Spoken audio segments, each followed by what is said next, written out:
Bueno, esto sería en cierta forma la presentación, ¿no? A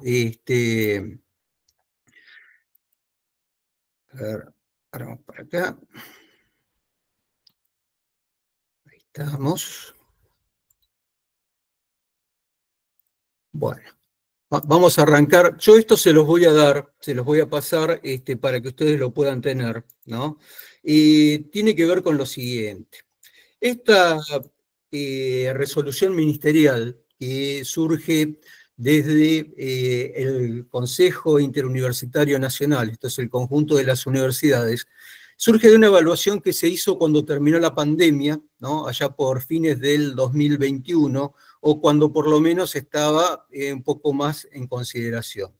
Surge de una declaración que se llama, es un documento hacia el desarrollo económico y el progreso social para dos ejes del 22 y el 23, que son los famosos 7 puntos, ¿no? Estos 7 puntos son los que los rectores los que definieron en aquel momento, eran cosas que la universidad sí o sí tenía que mejorar. Por empezar, el punto 1 tenía que ver con una cuestión de las modalidades de enseñanza y aprendizaje, y tenía que ver con el impacto que había tenido la virtualidad, ¿no? Recordemos que nosotros saltamos al vacío en marzo del 2020 hacia un mundo de virtualidad que no era lo que habitualmente hacíamos en las universidades, ¿no? Esto teníamos la opción de hacer lo que hizo la UBA, de decir que suspendía todo en marzo hasta junio y que en junio volvía. Algunos que veíamos cómo venía el tema de la pandemia en aquel momento sabíamos que ese plazo era incumplible y que si nos quedábamos atados a ese plazo era muy probable que todos perdiéramos un año, ¿no? Entonces, en función de eso, saltamos a la virtualidad, se dieron obviamente las condiciones para esto, todo lo que tuvo que ver con el uso de computadoras, de celulares, de todo aquello que tuvo que hacer la Universidad Argentina para saltar esto. Ahora, una vez que esto terminó, o que ya estaba, digamos, en presencialidad o casi absoluta, el tema era la evaluación. Y de esto se había visto que para algunos casos había resultado bien y para otros no tanto. Pero que todo lo que tenía que ver con terminalidad, con todo lo que era el sistema de becas, con aquello que impactaba en administrativos, estudiantes, docentes, graduados, había quedado como dos modelos, presencial y a distancia, y había que seguir trabajando sobre esto. El punto 2, ¿no? Y acá es donde impacta mucho más, era que teníamos que revisar las carreras, ¿no? La mayor parte de las universidades tenemos las carreras tradicionales que las ofrecemos entre una duración de 5 y 6 años, pero después todos sabemos que esto dura, ¿no? Alrededor de 8, alrededor de 10, que no siempre se termina, que tenemos muy alta deserción o desgranamiento en los primeros años, pero que después esto continúa y en algunos casos nos falta la terminalidad porque tenemos problemas con ese monstruo que se llama tesis, ¿no? Al cual todos les cuesta y el cual muy pocos pueden sobrevivir. Lo tercero era establecer, porque se había visto que estaba dando mucho resultado en algunas universidades que se habían animado a hacerlo, era el tema de las titulaciones intermedias, que podemos llamar carreras cortas, que podemos llamar diplomaturas, que podemos llamar certificaciones, pero en el caso de nuestra universidad tenía que ver con el reconocimiento para tantos estudiantes que arrancan la universidad y después no terminan, pero que hicieron 3, 4, a veces hasta 5 años y se van de la universidad, como decimos, sin llevarse nada, ¿no? En ese caso, lo que había una herramienta que ya había quedado previa a la pandemia, que era el bachiller universitario, ¿no? Nosotros vimos esto que podía ser un título o una certificación. En nuestro caso, optamos por la certificación y era hacer un reconocimiento a quienes tuvieran 2 años, un ciclo introductorio o más de 1.100 horas cursadas entre una o más carreras, entre una o más facultades y hacer ese reconocimiento que le sirviera a la persona para ver si no quería empezar de nuevo, si no quería arrancar con otra cosa, pero con una base y un reconocimiento mucho más amplio. El cuarto punto tenía que ver con la modalidad de internacionales. O sea, la universidad tiene que vincularse en el ámbito internacional a través de distintas carreras, a través de distintas modalidades. Y una de las cosas que nos pasaba era que muchas veces nuestros estudiantes viajaban al exterior con una beca, cursaban un año, cursaban 2 cuatrimestres, y cuando volvían no les reconocíamos nada. ¿No? Era como que se habían ausentado de la universidad. Entonces, esto también debía ser corregido. Un quinto punto tiene que ver con lo que planteábamos al principio. Una de las cosas que la universidad pública tiene y sostiene es el tema de la calidad. Calidad en todos sus aspectos, en sus clases, en sus procedimientos, en sus titulaciones, pero obviamente esto dónde lo podemos garantizar y medianamente estamos todos de acuerdo con determinados estándares. En aquellas carreras que decimos son acreditadas por la CONEAU, ¿no? Esto es las de salud, medicina, psicología, bioquímica, las ingenierías, arquitectura, diseño, los posgrados, pero hay carreras que las licenciaturas, los profesorados, están fuera de ese sistema. Entonces, ¿cómo garantizamos la calidad en esto? Y acá es donde, en ese punto, se creó algo que también ustedes ya deben estar por lo menos escuchando, que es el sistema de calidad, ¿no? Que también es parte de famosas resoluciones ministeriales que salieron a fines del 23. Y por último, algo que sobre todo para el ámbito reformista es clave, que es la curricularización de la extensión, ¿no? Esto es que la extensión esté dentro del currículum y de los planes de estudio, particularmente como ha sucedido con nuestro caso, nuestra universidad, con lo que tiene que ver con las prácticas sociocomunitarias. Esto es que no sean una cuestión voluntaria, que no tengan que ver con algo que algunas carreras la tienen y otras que no, sino que en realidad estén insertas en todos los planes de estudio y dentro de todas las carreras. O sea, esto es lo que planteaba, obviamente, ese documento, y como fruto de ese documento, obviamente, los 7 puntos y el tema de, como les decía, la virtualización, por un lado. Esto quedó en una cuestión en que en realidad de todo lo que se hablaba en aquel momento, que tenía que ver con educación a distancia, bimodal, híbrida, virtual, mediada, mediada por tecnologías, vinculada por tecnologías, quedaron 2 categorías nada más, que es presencial o a distancia. Y como tenemos hoy, lo presencial incluye un 49% del porcentaje de una asignatura que puede ser dictada, mediada por tecnología, que puede ser mediada a través de otro tipo de vinculaciones, pero no es híbrida, sino que está dentro de lo presencial. Si supera ese 49%, ya pasa a ser a distancia. Y ahí hay otras reglamentaciones, obviamente, de cómo considerar la asignatura o la carrera, ¿no? Bien. Bueno,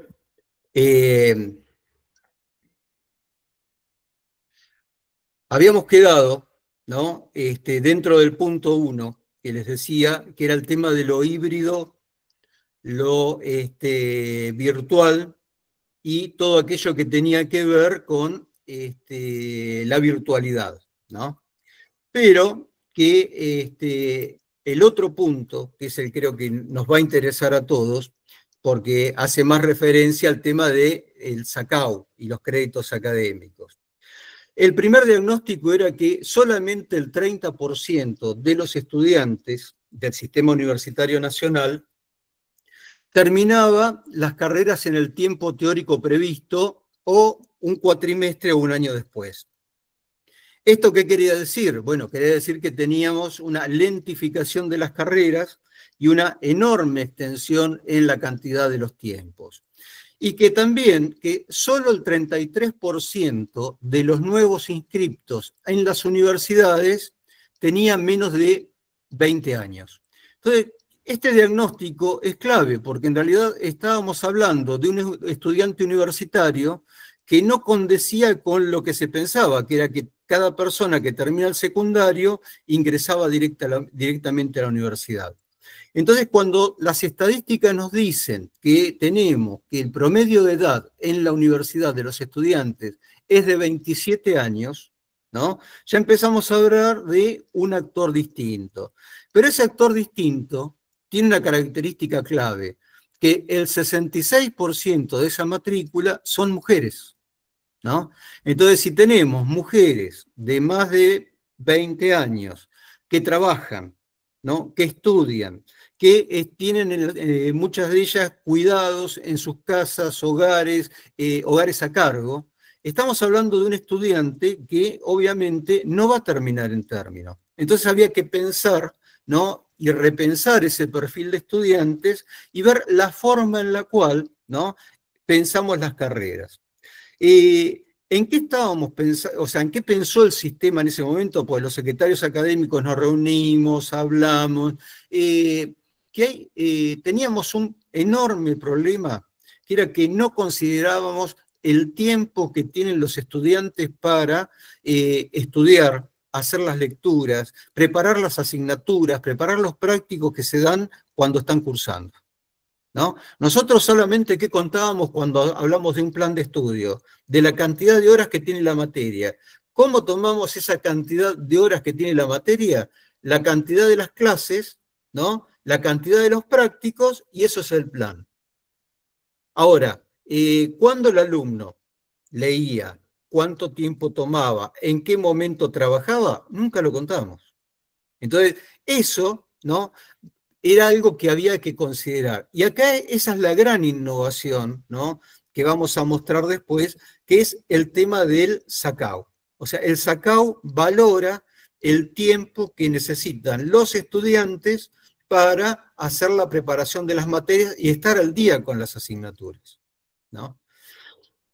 En el caso de los trayectos formativos, que era lo que yo les había dicho antes, el tema era reconocer titulaciones intermedias. Esto es que cuando teníamos algunas carreras que reconocían un título intermedio, ¿no? Y entonces el estudiante ya podía tener una vinculación laboral distinta, ¿no? O que reconocíamos cosas que había hecho en otra carrera y había decidido cambiar. O reconocíamos cosas que había hecho en otra universidad porque se había mudado, porque se había trasladado, porque había cambiado de idea con respecto a cuál era su formación y no tenía ningún tipo de reconocimiento. O sea, a nosotros cuando nos llega un trámite de reconocimiento, nos llegaba, era un drama. Porque eso, ¿qué circuito tenía? Llegaba a la universidad, lo mandaba a la facultad, lo mandaba a la carrera, en el departamento que correspondía, lo agarraba el titular de la asignatura que era más o menos parecida y decía, ah, sí, bueno, mira, el 90% está bien, pero hay un libro que no leyó y me parece que por esto no le vamos a hacer el reconocimiento. Entonces, ahí ya comenzábamos a tener enormes problemas para reconocer aquello que en muchos casos nosotros mismos habíamos formado. O sea, nosotros mismos como universidad, nosotros mismos como sistema, le habíamos hecho cursar, le habíamos hecho aprobar determinada cantidad de asignaturas a los estudiantes que después no reconocíamos. Entonces, esto era lo que necesitábamos que fuera pensado de otra forma, que fuera una validación general, no punto a punto, no materia a materia, no asignatura a asignatura, para decir, mira, esta persona cursó 1000 horas. Entonces, ese paso por la universidad tiene que estar reconocido de alguna forma. Entonces, yo no puedo decirle que haga todo de nuevo, que si le falta algo, lo puedo hacer. Y ojo que esto tenía dos vueltos, porque tiene el vuelto no solamente de lo nacional, sino que estoy reconociendo a nivel internacional. Y si yo quiero que a mis estudiantes a nivel internacional les reconozcan algo, cuando vienen otros estudiantes de afuera, tengo que hacer lo mismo. O sea, esto no tiene mucha interpretación con respecto a esto. En la certificación de calidad, esto fue un enorme debate, porque yo puedo decir, bueno, a ver, voy a hacer un reconocimiento de título. ¿De qué universidad viene? Ah, no, pero esa es no es tan buena esa universidad como la nuestra, ¿no? Porque no tiene el mismo plan de estudio, porque no tiene los mismos docentes, porque no tiene la misma duración esa carrera. Entonces, ¿cómo puedo hacer para certificar? Esto en las ingenierías, que son las que llamamos carreras del 43, en medicina, en arquitectura, es fácil, porque medianamente los consejos de decanos elaboran estándares. Entonces, si se cumple con esos estándares y están todos dentro de lo que es una acreditación de CONEAU, es fácil, digamos, certificar y acreditar. Ahora, si es una licenciatura, ¿no? En alimentos, en historia, en geografía, en terapia ocupacional, no tengo cómo acreditarlo, porque no hay CONEAU. Entonces, ¿qué se pensó? Se pensó en generar una agencia para acreditar estas carreras que no son las del 43. Después hay un punto más, que era la carrera de investigador universitario, ¿no? Que ahí estábamos totalmente paralizados y lamentablemente en esto no le podíamos echar la culpa a nadie. Esto es un tema del propio sistema que hizo la última evaluación de investigadores en 2014 y desde ahí no hizo ninguna más, ¿no? Entonces, nos quedamos sin docentes que pudieran dirigir centros, que pudieran dirigir institutos, o sea, nos congelamos en la carrera de investigador y solamente quedó el CONICET como carrera o los centros de investigación provinciales. Con lo cual la universidad había quedado también, digamos, dándonos un tiro en los pies con respecto a nuestras propias carreras, y fíjense la importancia que tiene esto hoy cuando el tema del CONICET está muy en discusión. Y después, bueno, curricularizar la extensión, como les decía, tenía que ver con que esto no fuera una cuestión voluntaria, sino que apeláramos a que dentro de las 3 funciones sustantivas que tiene la universidad, los estudiantes tuvieran una experiencia, sobre todo en lo que nosotros llamamos las prácticas sociocomunitarias, donde esto no fuera, ya les digo, voluntario o de un plan de estudio, sino que todas las carreras de la universidad estuvieran con este contexto de formación, de responsabilidad social en los profesionales que estamos formando, ¿no? Entonces, acá llegamos al famoso SACAU. El SACAU, una característica clara: alcance nacional y aplicación obligatoria. Esto ya no hay discusión con respecto a si lo vamos a implementar o no. No hay discusión en que tienen que ser todas las carreras de todo el sistema universitario, público y privado. O sea, acá ya no hay, digamos, excusa, lo veo, lo tomo o no. Son otras las discusiones de por qué viene lenta la discusión, pero no por la implementación. Entonces, la organización de los planes de estudio tiene que incorporar el tema de un sistema de créditos, ¿no? Donde van a estar las horas del plan de estudio que establece cuánto tiene que tener en horas cada plan de estudio, pero también tiene que reconocer cuántas horas le va a demandar al estudiante la preparación de esas asignaturas, ¿no? Entonces ya no estamos nada más que evaluando la cantidad de contenidos que vamos a tener, sino también la reflexión del tiempo de trabajo que van a tener los estudiantes para poder llevar adelante ese tipo de trabajos. Y complementariamente con esto, el tema de los créditos tenía que ver con facilitar, primero, que los estudiantes, como decíamos antes, se pudieran mover no solamente de una universidad a otra, a veces de una carrera de la misma universidad a otra carrera, ¿no? Y a veces no solamente dentro de una misma facultad, a veces nos pasa, yo que soy de humanidades, nos pasaba con los de letras que querían hacer historia, los de historia que querían hacer sociología, los de sociología que querían hacer ciencia política, ¿no? Entonces no era que tenían que empezar todo de nuevo, a ver qué nos reconocemos, ¿no? De cosas que hicimos nosotros mismos y que vamos a llevar adelante. Dentro de esto, bueno, ese rediseño, ¿no? ¿Qué implica? Implica, como les decíamos antes, las horas que vamos a tener en cada asignatura y también los reconocimientos. Acá hay que tener en claro una cuestión, ¿no? Que aparece ahora acá más clarita. Cada crédito es 25 y 30 horas para los estudiantes. Los planes de estudio tienen que tener un promedio de 60 créditos anuales, ¿no? Y en aquellos que tengan una duración que no se define por años, 60 es el promedio del año, donde, digamos, puede ser por cuatrimestre, por trimestre o por semestre, pero la cantidad es esta.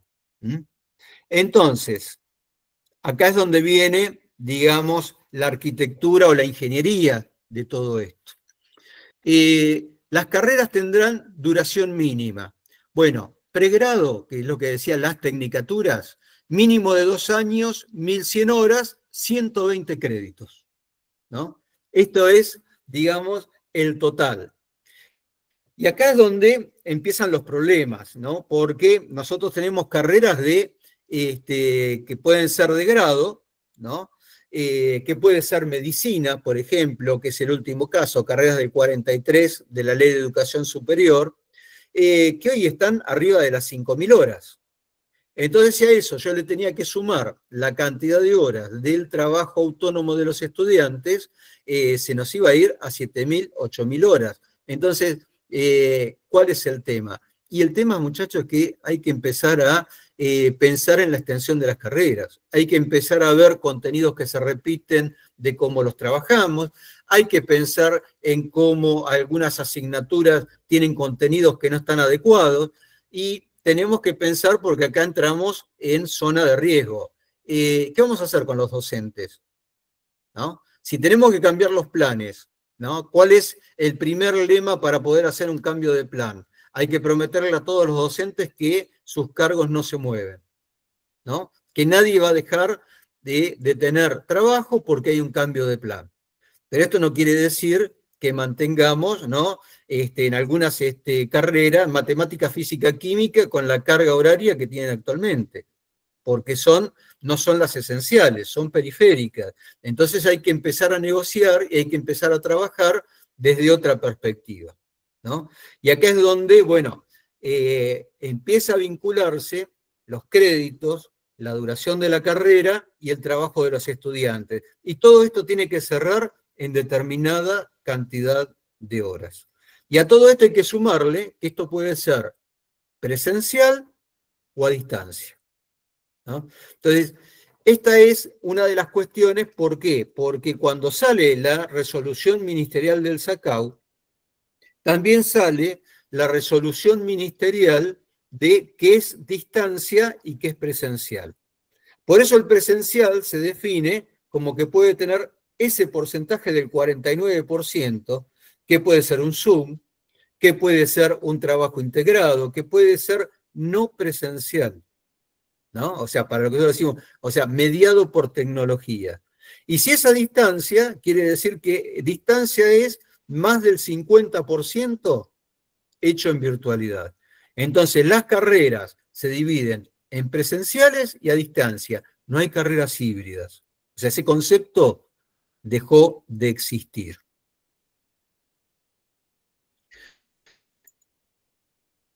Bueno, después hay algunas consideraciones, obviamente, que son los plazos. Acá es donde está el ruido, ¿no? Yo les digo, ayer tuvimos una reunión del SIN con otros secretarios académicos que contamos las experiencias, cada uno, qué hacemos, cómo lo vemos, cómo lo vamos a llevar adelante. Pero lo principal es que la adecuación al SACAU es a partir del 1 de enero del 27, ¿no? 2027. Y que se puede prorrogar 2 años más hacia adelante. Yo les digo el caso, ¿no?, de lo que fue el primer problema cuando salió esto en el 2023. Salió una disposición, una ordenanza de Consejo Superior de la UBA que rechazaba la resolución ministerial. O sea, la UBA dijo: yo no acepto esto porque por la cantidad de estudiantes que tengo, la cantidad de docentes que tengo y la cantidad de carreras que tengo, no llego a hacer esto. Así que yo salgo por mi autonomía, me quedo afuera de estas resoluciones ministeriales, ¿no? Todos sabemos que tenemos un sistema público universitario y la UBA, ¿no? Como que la UBA está aparte. Pero eso implicó volver a discutir en el CIN todos los rectores estas cuestiones, y por eso sale la nueva ordenanza, ¿no?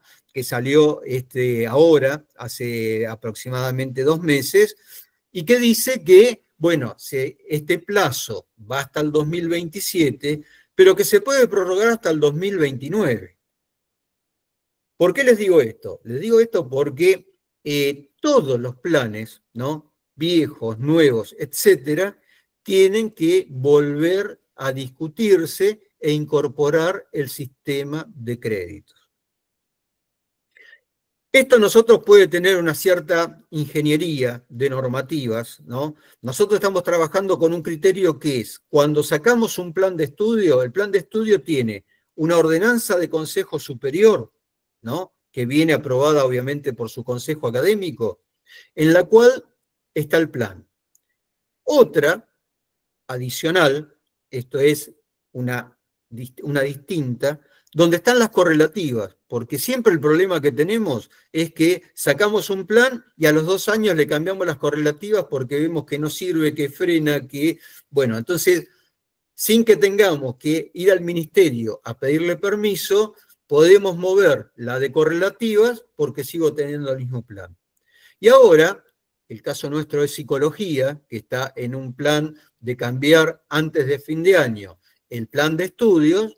Lo que le dijimos es una tercera ordenanza de Consejo Superior donde estén los créditos, ¿no? Entonces, nosotros vamos a tener una resolución ministerial por el plan, otra por la correlativa y otra por los créditos. Entonces, esto, ¿qué nos dice? Que yo no tengo que volver a ir al ministerio y esperar, como estuvimos esperando el año pasado, 1 año o 6 meses para poder dar una carrera o para poder cambiar un plan.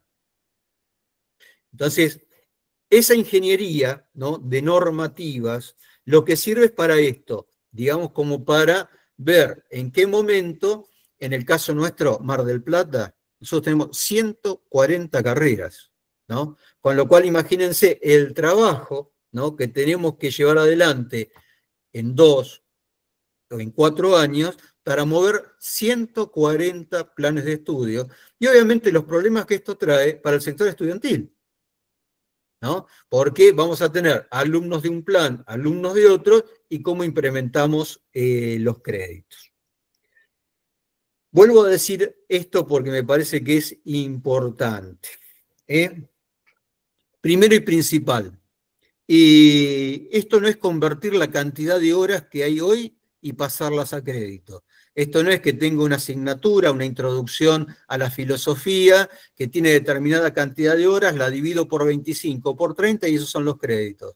No, tengo que aprovechar ¿para qué? Para reconocer el trabajo de los estudiantes, para verificar los contenidos, para ver la ubicación con respecto a otras asignaturas, si es esencial, si no es esencial, si es importante que esté, porque, ya les digo, tenemos un muy bajo, digamos, porcentaje de personas que terminan en término lo que es un plan de estudio. Estamos hablando de menos de 1/3.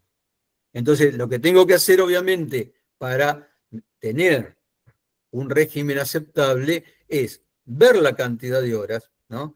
En algo que no nos tiene que asustar, ¿no? Porque cuando nosotros tenemos estudiantes que vienen de otras universidades por intercambio internacional, se asustan de la cantidad de horas que tienen nuestros planes de estudio, ¿no? No están acostumbrados a ver esa cantidad enorme de horas que tenemos, y ya les digo, el tema de, bueno, si yo curso todas estas materias, ¿cuándo estudio? Si yo tengo que estar al día con 6 asignaturas por cuatrimestre o 6 asignaturas anuales en simultáneo, ¿cuándo tengo tiempo para estudiar? ¿Cuándo tengo tiempo para trabajar? ¿Cuándo tengo tiempo para otras actividades que son vitales? A ver, estamos hablando de esta cuestión. Una cuestión que tiene que definir cada universidad de acuerdo a lo que sea su criterio y las carreras que considere es cuánto va a valer cada crédito, ¿no? Porque la normativa dice que puede valer 25 horas o 30, pero tiene que ser un solo valor. Esto no es, mirá, para medicina van a ser 30, para bioquímica van a ser 25, no. Es un solo valor para la universidad y lo tiene que discutir en los ámbitos que termine con una ordenanza de Consejo Superior que se aplique después a todos los planes, ¿no? Y separado, por supuesto, el trabajo de lo que son las horas de interacción entre docente y estudiantes de las horas de trabajo autónomo, ¿no? Y que obviamente esto tiene que adecuarse porque hay estándares, y esto en las carreras del 43, como decimos las que son acreditadas en CONEAU, ya tienen estándares definidos a nivel nacional, ¿no? El CONFEDI, que son los decanos de ingeniería, la UAPSI, que son los de psicología, los decanos de arquitectura, todos tienen determinado estándar y determinada cantidad de horas. Y de esto no se puede mover cada carrera y cada universidad, porque va a tener problemas con la CONEAU, no va a acreditar y después ahí vienen otros problemas. Bien, ¿cómo asignamos la cantidad de horas autónomas de los estudiantes? Bueno, esto es una discusión muy particular de cada carrera, de cada departamento, de cada facultad, ¿no? Tiene que ver con una discusión donde, por supuesto, esto no es que empezamos asignatura por asignatura, sino que teniendo una visión general, ver cuánto le podemos dar a cada uno de estos aspectos. Esto, medianamente, las horas de interacción, se pueden aplicar categorías distintas en cuanto a las horas de interacción, ¿no? Se puede reducir la cantidad de horas de interacción docente-estudiante, se puede aumentar la del trabajo autónomo, pero en el resultado final, la cantidad de horas de la carrera ya está establecida, ¿no? 2.800 horas es el total que se está pensando para las carreras universitarias de grado. O sea que dentro de eso tiene que entrar todo, ¿no? Como ven, ¿para qué se hace esto? Para forzar con respecto a esto que decíamos. Nosotros en algún momento tuvimos carreras que duraban 14 años, ¿no? Teníamos graduados que tardaban 18 años en terminar la carrera y escribir la tesis. Una locura, ¿no? Esto no tiene ningún sentido que la carrera universitaria funcione desde esta forma. Yo todo esto se los paso porque me parece que requiere de alguna lectura detallada. Le voy a pasar también las resoluciones ministeriales, porque en base a esto es donde ustedes pueden sacarle más jugo, donde pueden discutir, donde pueden ver, obviamente, todo aquello que tiene que ver con, bueno, cómo vamos a hacer esto, y una cuestión que me parece clave, ¿no? Acá lo que tenemos que seguir haciendo es seguir charlando, ¿no? A partir de acá, todo es las preguntas de ustedes.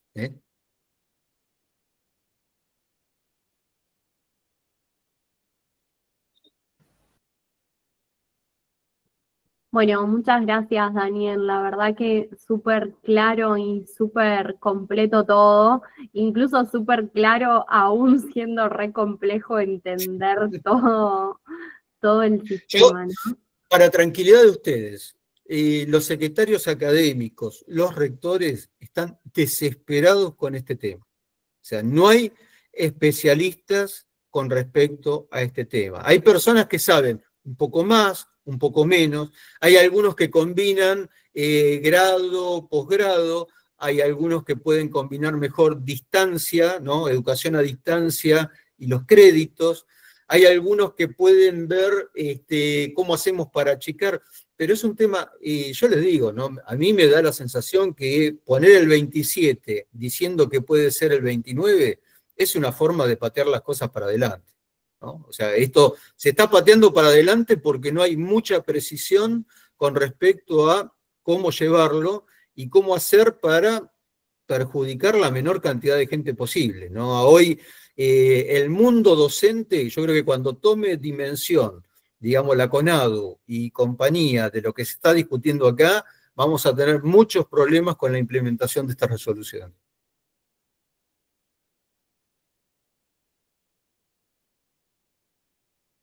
Bueno, no sé si alguien quiere hacer alguna pregunta. Abrimos ese Anímense, espacio para anímense poder porque intercambiar. esto ya les digo, es un campo abierto. ¿Mm?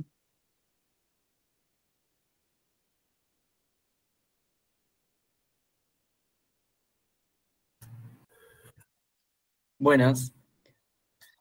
A mí me quedó una duda. Yo soy veniero, soy de la Facultad de Ingeniería de Mar del Plata.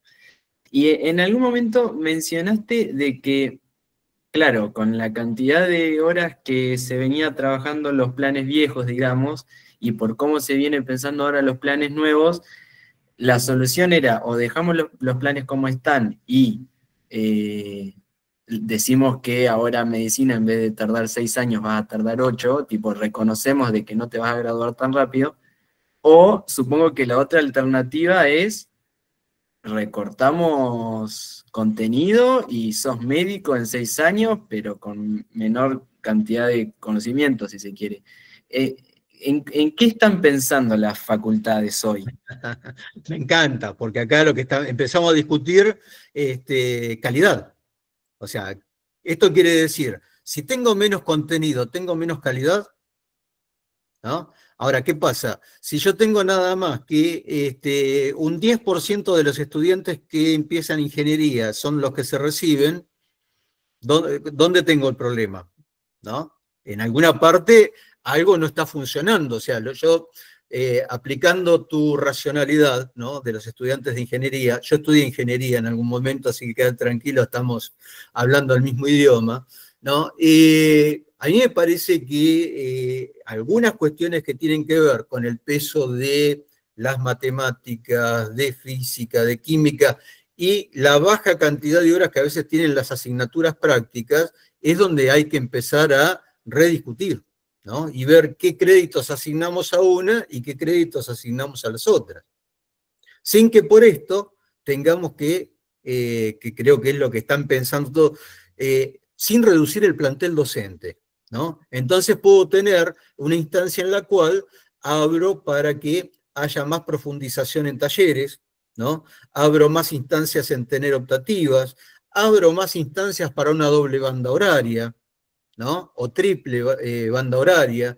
Y entonces ahí es donde ustedes, ¿no? Porque el motor de esto va a depender mucho de cuánto entienda el movimiento estudiantil de hasta dónde ir con estos cambios. Porque acá hay una herramienta clave, que es que les están reconociendo a ustedes el trabajo que tienen que hacer cuando no están en clase. Entonces, en cómo se paran ustedes, ¿no? Con respecto a defender la calidad de ese crédito que les están dando, es por donde pasa esta idea de por dónde recorto, cómo achico. No va a haber 8.000 horas, ¿no? Olvídate, porque en el tema medicina, vos pensás que la carrera de medicina son 6.500 horas, pero después tienen 5.000 horas en una especialización, ¿no? Entonces, bueno, a ver, muchachos, en algún momento, ¿no? Está la práctica. Y tengo que reconocer que no todo es teórico, que es práctica. Tengo que reconocer habilidades prácticas, talleres. Tengo que reconocer cuando hago laboratorio. Tengo que evaluar el trabajo en conjunto, ¿no? Entonces, ahí está un poco esta cuestión. Y tengo que salir de esta cuestión que nos pasaba en estas carreras que se extendían tanto, que pedían una tesis, ¿no? Al final de la carrera de 400 páginas, y durante los 5 años de la carrera no se pedía un trabajo práctico de escribir 2 páginas. Entonces, mágicamente la persona tenía que salir de las 2 páginas a las 400 sin ninguna orientación ni ninguna formación. Eso se modificó por un trabajo en un lugar específico de funcionamiento, por un trabajo en equipo, por una presentación de una investigación, por un trabajo de extensión. Hay muchas cosas que integrar dentro de esto, ¿no? Y no nos olvidemos que tenemos una enorme cantidad de cosas para meter dentro del currículum, como es el tema de derechos humanos, como es el tema de género, como es el tema de los idiomas, que van por afuera del conocimiento específico de cada carrera, ¿no? Por eso hay que priorizar muy bien, cuando se hace un plan de estudio, qué es lo específico de cada profesión. En algunas cosas se puede discutir, digamos, es más fácil para los estudiantes, que yo, discutir mirá lo que te voy a decir, vamos a ir en contra de los intereses, pero es más fácil discutir un plan de historia, ¿no?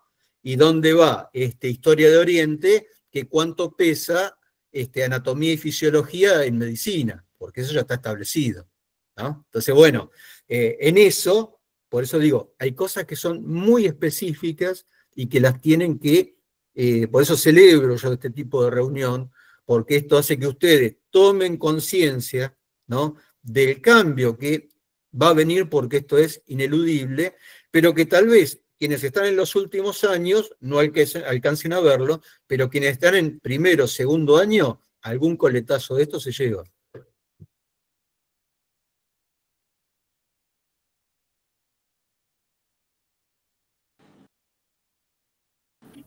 Ahí hay pedido de palabra, me parece que aparece Male primero. Buenas. Con todo esto, lo que siempre me hace un poco de ruido es que más allá de lo que uno pueda formarse como estudiante, la posibilidad de participación queda muy limitada a la voluntad política de quienes conducen cada universidad. Mi pregunta es, desde estos organismos en los que se está discutiendo estas cosas, desde el CIN, de estos espacios, ¿no se están planteando de alguna forma estructuras o estrategias para abrir esta discusión a la comunidad de una forma un poco más organizada y programática y que no dependa tanto de la voluntad del rector o el decano de turno de cada lugar?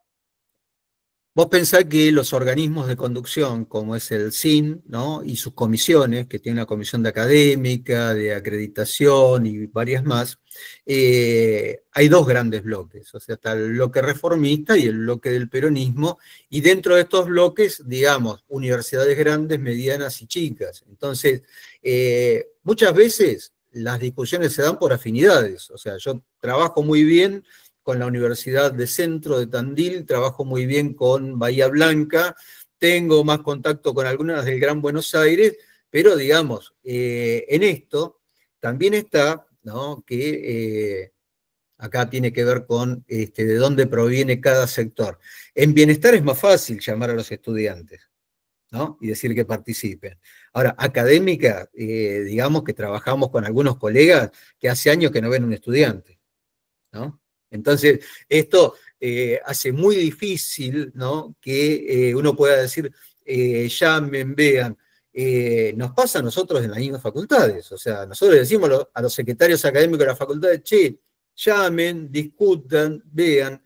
Algunos lo hacen y otros tratan de no tocar el tema, porque vos sabés que las carreras entran en shock cuando alguien dice, vamos a cambiar el plan de estudio, ¿no? Todos entran así paralizados, porque dicen que no sabemos cómo empezamos ni cómo terminamos. Bueno, yo creo que hay que dar previsibilidad, ¿no? Entonces, en la medida en que uno puede acercarse, y el movimiento estudiantil lo puede hacer, una nota del centro de estudiantes al decano, queremos charlar con un secretario académico, con el equipo de gestión, ¿qué van a hacer con el tema crédito? Nada más. O sea, no es que ni los vamos a interpelar, ni vamos a decir que sí, ni que no. Cuéntenos, ¿no?, de qué se trata. Entonces, a partir de ahí, te van a escuchar, ¿no? Y después, esto que estamos haciendo acá, de esto que está acá, del material que yo les paso, vos podés elaborar una difusión a tus compañeros y decir, miren, tendríamos que saber un poco más de cómo se va a implementar esto, ¿no? Y a veces, y esto nos pasa en muchas otras cuestiones, es bueno decir, mira, vamos a traer a alguien de un experto en el tema de educación, de otra universidad, que venga y hable, ¿no? Porque el que viene de afuera puede decir cosas que los de adentro no, ¿no? Es más fácil, y lo van a escuchar y van a decir, pero mirá, en tal universidad están haciendo esto y no les va mal. Bueno, tendríamos que revisar el plan de estudios, ¿no? Ya tiene 20 años el plan que tenemos. ¿No sería hora de renovarlo, de mejorarlo, ¿no?, de adecuarlo? lo van a tener que hacer. O sea, esto que les digo, 1 de enero del 27, prorrogable al 29, yo creo que vamos al 29 de cabeza, pero muchos de los que van arrancando ahora ya tienen la necesidad de llevarlo con créditos. Les explico cómo es el proceso, ¿no? Ustedes discuten un plan de estudio en el académico, va al Consejo Superior, se aprueba en el superior, pero una vez que se aprueba en el Consejo Superior, no se puede poner en marcha. Tienen que informarlo a lo que soy Secretaría de Educación, Dirección Nacional de Gestión Universitaria, lo verifica, lo aprueba, y a partir de ahí, cuando ellos dicen que está la resolución ministerial, recién ahí lo pueden aplicar, ¿no? Ese proceso, hoy, que medianamente está normalizado, son 6 meses. Si yo saco un plan de estudio hoy, no lo puedo implementar el año que viene porque no llego a marzo del 26. Entonces, ¿esto qué implica? Que si yo tengo que planificar en una facultad que voy a hacer un cambio de plan, que voy a cambiar asignaturas, que voy a cambiar que los que están en primero, algunos pasen a segundo, de los de segundo a primero, yo lo tengo que planificar, pero va a ser para el 27. Ya no llego para el 26. Entonces hay que tener mucho cuidado, hay que planificar, hay que pedirle a las universidades que hagan una planificación ordenada de cómo van a hacer esto, ¿no? Y no es decirles que están a favor ni en contra, fíjense, sino que es decirle planifiquemos cómo es esto. En algunos casos, ¿no? Ahí lo veo a Beniero, y quédate tranquilo que el Confedi, todo lo que es la estructura de las 140 carreras de ingeniería que hay en nuestro país, ya tienen establecido marcos de cómo lo van a hacer, en qué momento lo van a llevar adelante y cuándo lo ponen en marcha. Y van a salir con los créditos, va a salir ordenado. Pero hay otras carreras que no tienen esta organización. Entonces ahí es donde vamos a estar en complicaciones. Pero aparte de esto, no es solamente el pregrado y el grado. Esto también lo tienen que hacer las especializaciones, las maestrías y los doctorados, ¿no? Entonces, claro, en ese contexto entonces tenemos un enorme, ¿no?, panorama enfrente de hacia dónde vamos, ¿no? Esto yo les digo, esto fue muy de apuro cuando salieron estas resoluciones, porque era la finalización del mandato de Alberto y Cristina. Entonces sacaron todas las resoluciones juntas, por eso la UBA se opuso. Dijo, no, yo no, a los apurés no hago nada. Pero quedaron, y quedaron consolidadas, ¿no? Entonces ahora se está viendo con esto de cómo medianamente ordenarlo y cómo llegamos en plazos. Pero estamos frente a un trabajo enorme, ¿eh? Y en el cual, insisto, el movimiento estudiantil tiene mucho que decir sobre esto.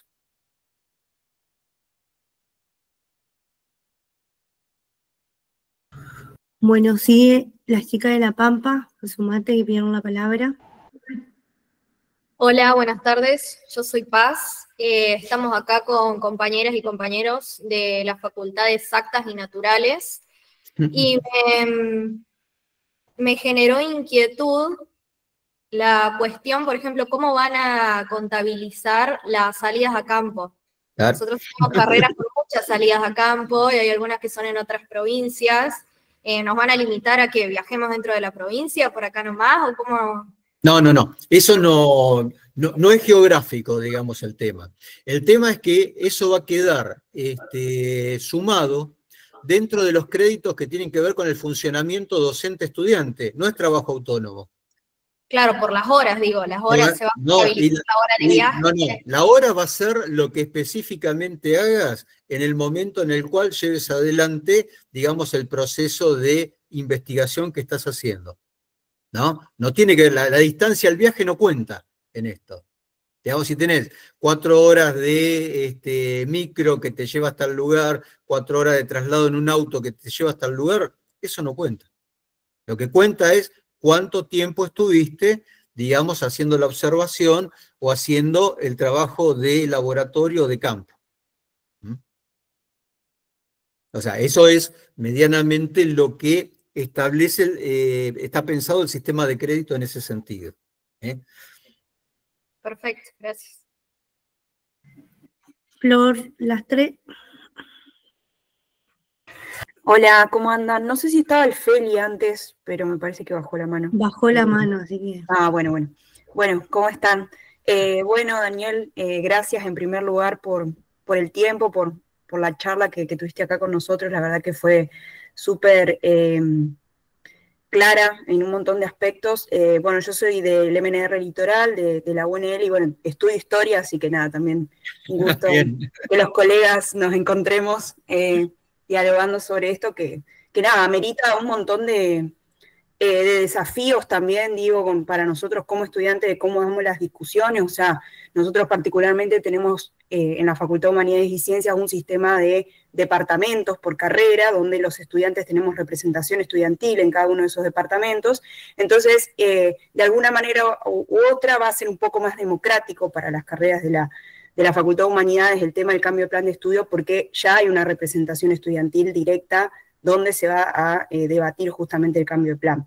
Que entiendo que, bueno, que en otras facultades eso no existe, no sé en otras universidades del país, pero bueno, como nuestra facultad en ese caso es bastante particular, incluso a comparación de otras facultades de la UNL.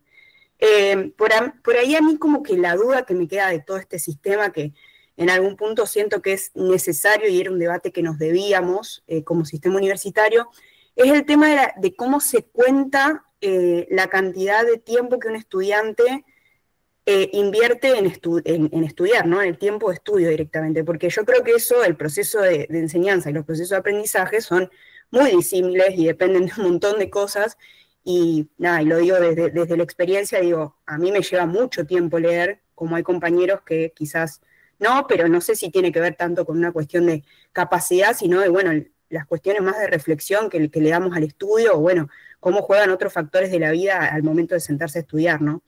Entonces, como la pregunto un poco en ese sentido, porque particularmente lo que nos pasa en las carreras de la Facu Humanidades es que los planteos sobre los cambios de plan de estudio van más orientados, quizás no tanto a la cantidad de materias, sino a la cantidad de bibliografía que tenemos en las materias, porque quizás no tenemos tantas materias o tanta carga horaria de cursado, pero después el tiempo de estudio por la cantidad de bibliografía que tenemos es casi el doble o el triple de lo que nos lleva a cursar. Entonces, y también entiendo que no es lo mismo quizás una carrera de ciencias sociales como historia, ciencia política, letras, sociología, que quizás, bueno, una carrera de otras características, tipo, o que no tengan tanto tiempo de lectura. O que no, por ejemplo, en nuestras carreras también esta cuestión de, bueno, nosotros no estudiamos de resúmenes. O sea, el que estudia resumen va y lo bochan en el examen final. Entonces, también tenemos esa característica de que tenemos que hacer un trabajo muy estricto con las lecturas del texto original. No podemos recurrir a otras variantes, sería. Mirá, Florencia, nosotros tenemos una experiencia en el claustro docente. Yo ya he participado de varios cambios de planes de estudio, y siempre vas a escuchar el docente que dice, porque mi materia, que es la más importante del plan de estudio, ¿no?, requiere de 40 libros que sí o sí tienen que leer. Bueno, esto lo que obliga es a poner blanco sobre negro a todas las asignaturas, a ver qué podemos ver y qué no, porque hay una cuestión positivista que nos excede. Ya nadie puede leer todo lo que se produce, ¿no?, a nivel científico, ni en un día, ni en un mes, ni en un año, ¿no? Solamente hoy, y esta es otra cuestión que podríamos charlar desde otro punto de vista, hay una sola cosa que puede leer todo y en cualquier idioma, y es la inteligencia artificial, ¿no? Pero nosotros estamos formando personas, no estamos, digamos, domesticando la inteligencia artificial para esto. Entonces, tenemos que ver qué es lo prioritario, qué es lo esencial. A mí me pasa permanentemente porque doy historia argentina contemporánea, entonces yo siempre, ¿de qué hablo? Hablo que hay libros que son clásicos y que los estudiantes tienen que conocer lo que se está haciendo a nivel científico en este momento. Y ese equilibrio lo marca el docente, y es el docente el que tiene que decir, mirá, el corte es este, y yo no le puedo decir que yo tengo 6 horas semanales y que aparte el estudiante tiene que tener 20 horas semanales para leer lo que yo le doy.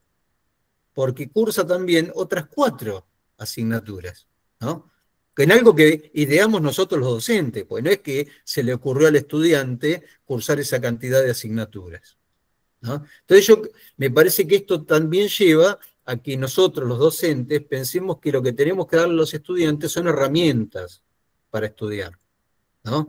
Que es algo que tiene que estar en la concepción de la formación universitaria.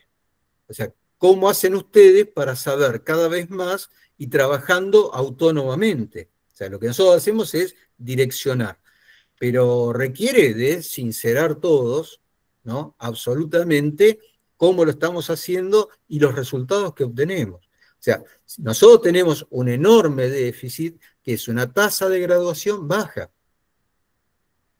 ¿Viste? Entonces, esa tasa de graduación, ¿cómo la vamos a modificar? Bueno, intensificando en aquello que tenemos que intensificar y dando más posibilidades al estudiante de prepararse para poder terminar una carrera universitaria y que después haga una especialización, que después haga una maestría, o sea, esto es una carrera de larga duración, no son nada más que, como decimos, los 100 metros del título de grado, ¿no?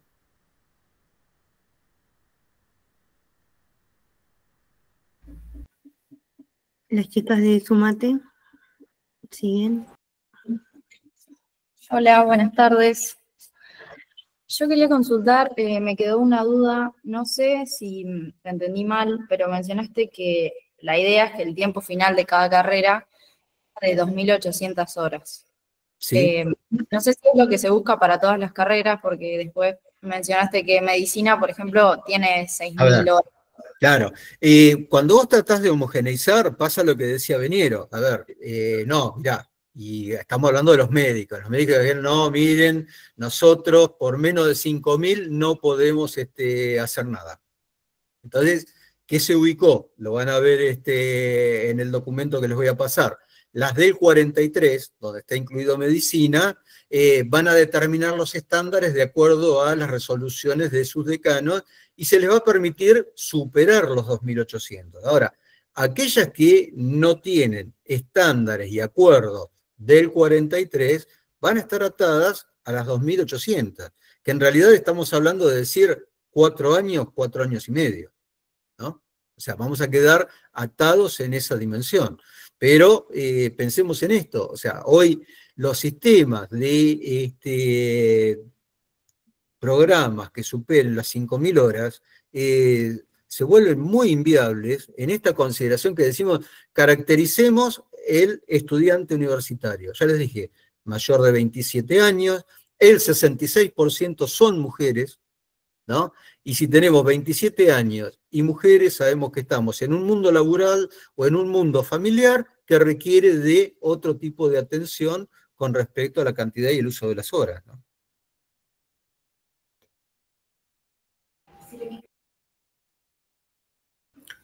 Elo, ¿es vos?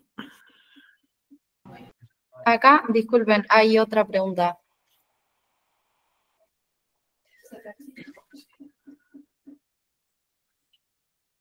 Escucho, escucho. Yo quería preguntar sobre las materias aprobadas, porque yo estoy en el segundo año de la carrera.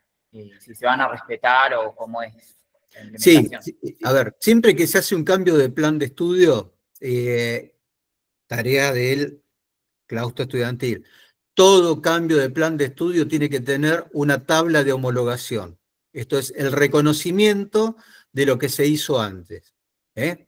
Así como dice la denominación del título, los alcances, el perfil de egresado y todo lo demás, tiene que tener una tabla de homologación, ¿eh?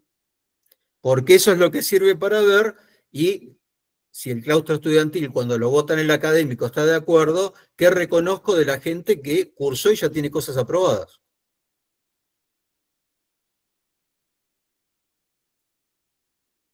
Sí, gracias, esa era la duda. Sí, no, es una duda muy, muy comprensible, muy comprensible. ¿Sigo yo también? Sí, sí, sí. Ok. Se escucha por el del MNR porque estoy conectada en mi celular porque no me anda el audio en la comp. No, en primer lugar, agradecerte de nuevo, Daniel, la verdad que súper claro y una banda de información. La verdad que me abrió la cabeza un montón de discusiones que siento que como movimiento estudiantil necesitamos tener y con cierta urgencia. Nosotros por ahí hace un par de años venimos poniendo en agenda la discusión en torno a la duración de las carreras. La verdad que hoy para la mayoría de nosotros que trabajamos, incluso tenemos más de un trabajo, tener que cursar y poder cumplir con los tiempos que propone la facultad es muy difícil y te lleva a abandonar o no poder finalizar tus trayectorias académicas. Y por ahí cuando decía lo de los 2.800 horas y demás, buscaba ahí rápido en la guía en promedio cuántos años es eso. Y de pronto, no sé si está bien o mal, no sé mucha matemática, mi formación es la abogacía, pero tiraba que era alrededor de 3 años y medio, en promedio 4 años, lo que podían llegar a durar las carreras.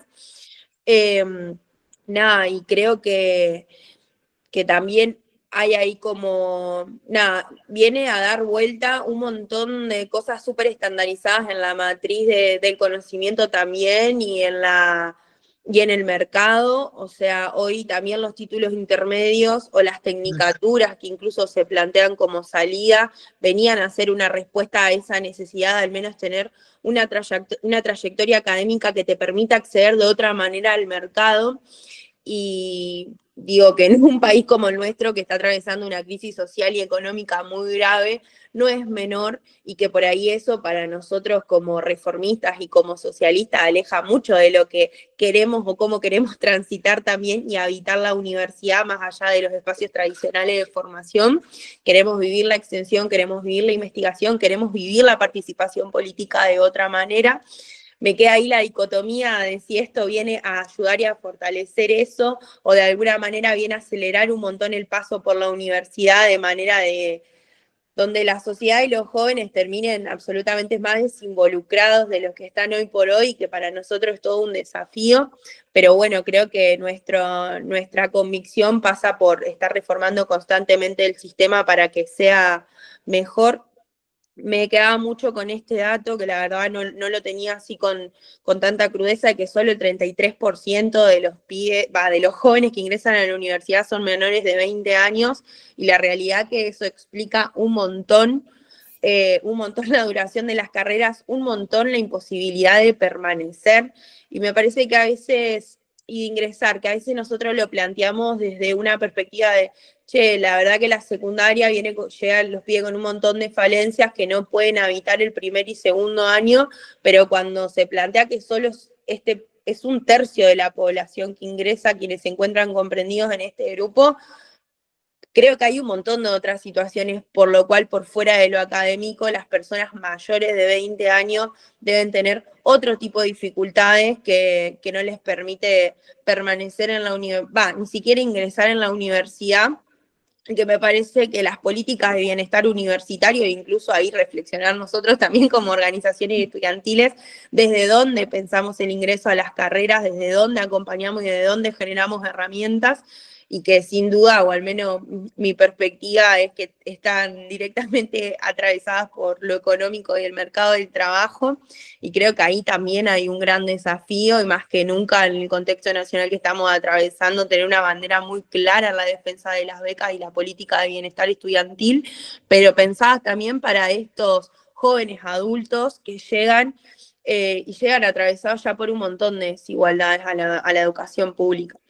No sé si tengo una pregunta concreta, pero sí todas esas reflexiones. Y lo último, creo que el gran desafío que vamos a tener entre todos y que es importante es nosotros como militantes, pero también construir los consensos y los acuerdos y ponerse a charlar con otros actores de diferentes claustros y con otras fuerzas políticas, es ganar mucha claridad en los perfiles profesionales que nosotros vamos a defender y vamos a sostener y para qué queremos pasar por la universidad pública y cuál es el modelo de país que nos va a permitir esa formación profesional, porque me parece que en esta distribución de créditos ya sabemos cuáles son las carreras que van a volar por los aires y que van a tener 0,0001 de crédito y probablemente sean esas que nos hagan ser profesionales mucho más críticos y comprometidos con lo social.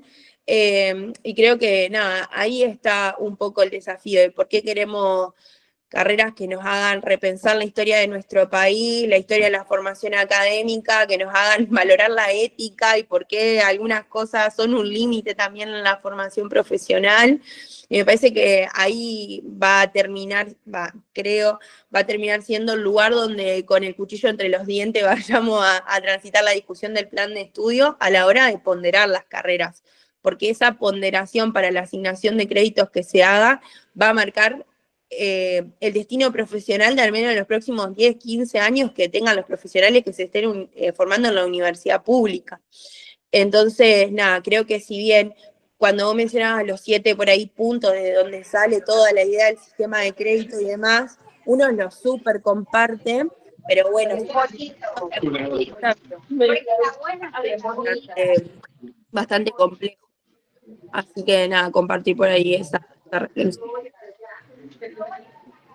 Lucas, estabas con la mano levantada. Sí. Bueno, nada, Daniel, primero que nada agradecerte.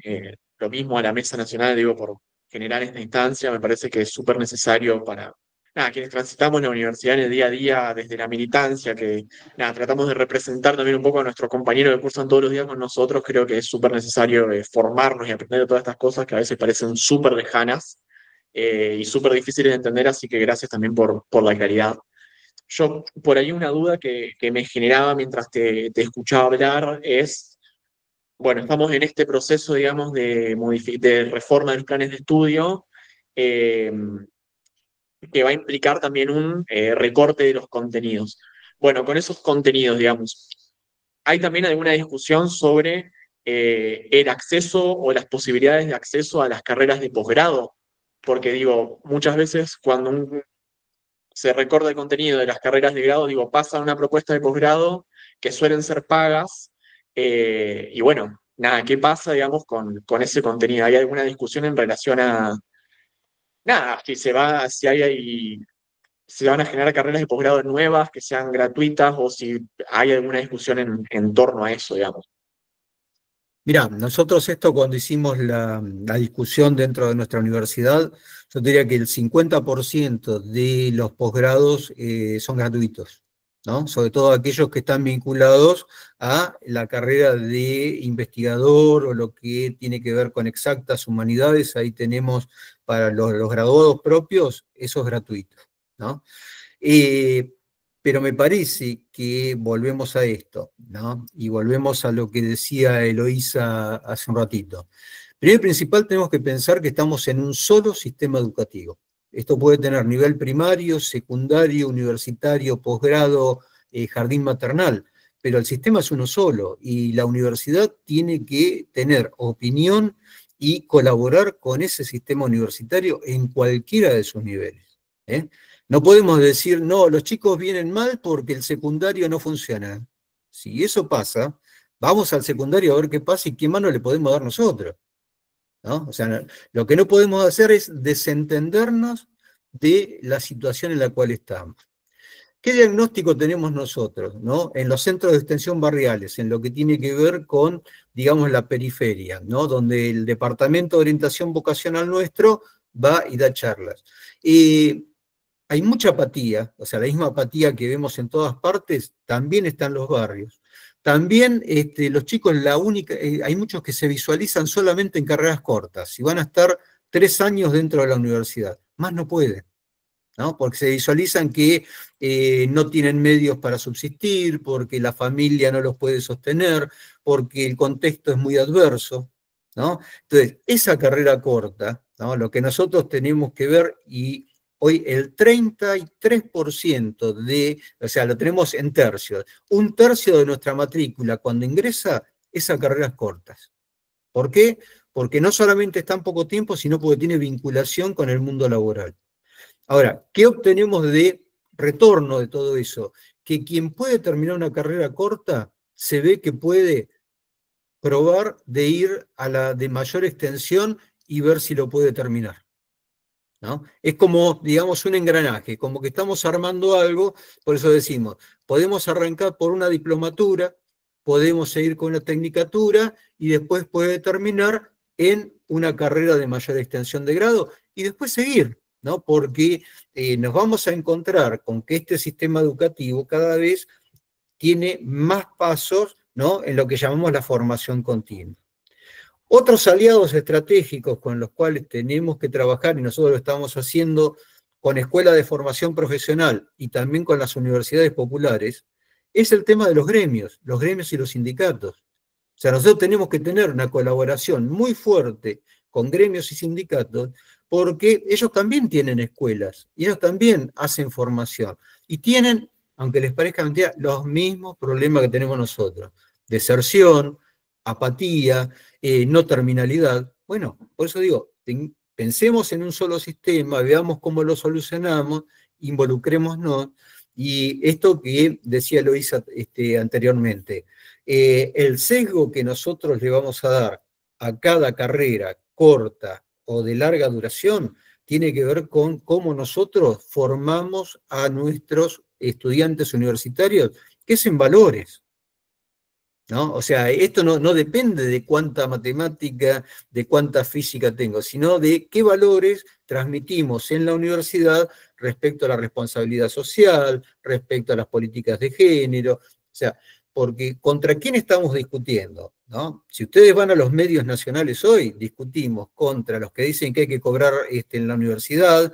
con que no puede ser que los estudiantes decidan, con que tomen la universidad y nadie los castigue, con que los extranjeros tienen que pagar para venir a estudiar. O sea, estamos discutiendo contra esa idea de la universidad.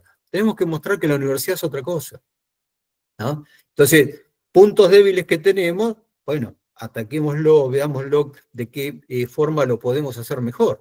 Pero pensemos que hoy no tenemos vientos favorables como tuvimos en años anteriores, ¿no?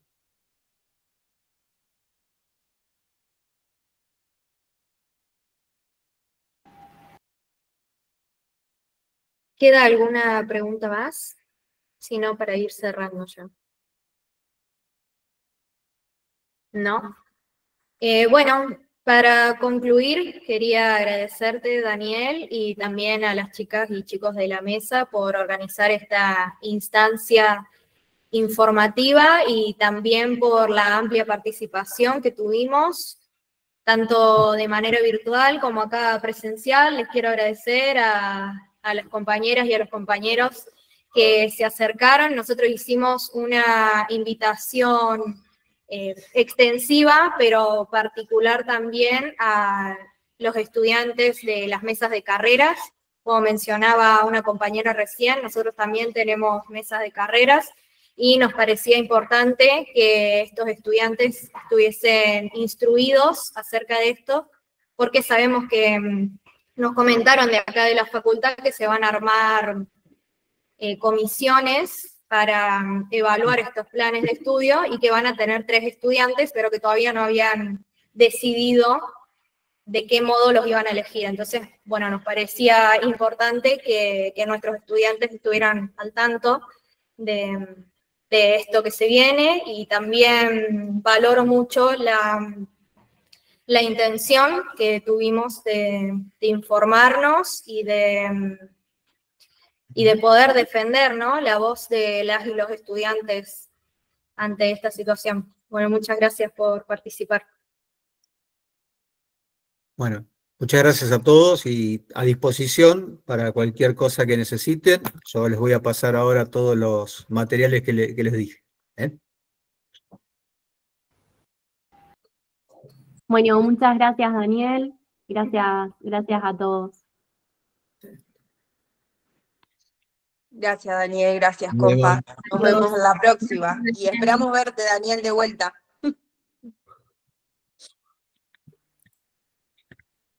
Bueno, chao, compas. Adiós. Tómense una birra, disfruten el fin de. Fin de largo.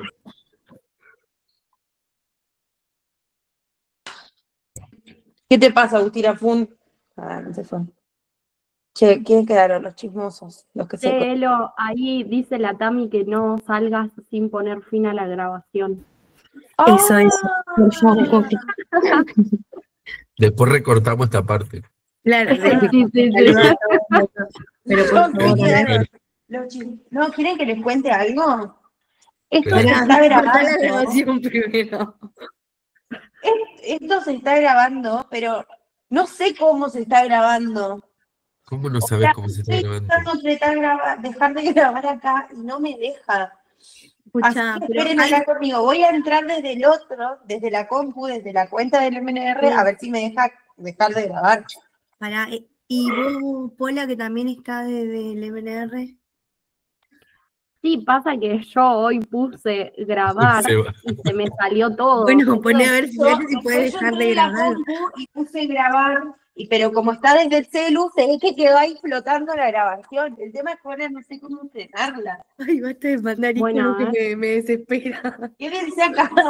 Que tengo miedo de cagarla. Dale. Después cuando subamos el video a YouTube, esta parte la recorta. Ellos quieren cambiar los planes de estudio, pero no saben cómo puedo hacer una grabación. Bueno, también el Pete no sabía cómo poner modo presentación y el secretario. No, El loco te garantiza posgrado público, pero... Pero el botón no sabía cuál era, la concha. de a madre. mí me aparece de tener grabación. ¿Te aparece? Dale, a ver, dale, A ver. vamos. Listo, ponela. pará. A ver. Yo digo una cosa, la grabación no va a aparecer enseguida.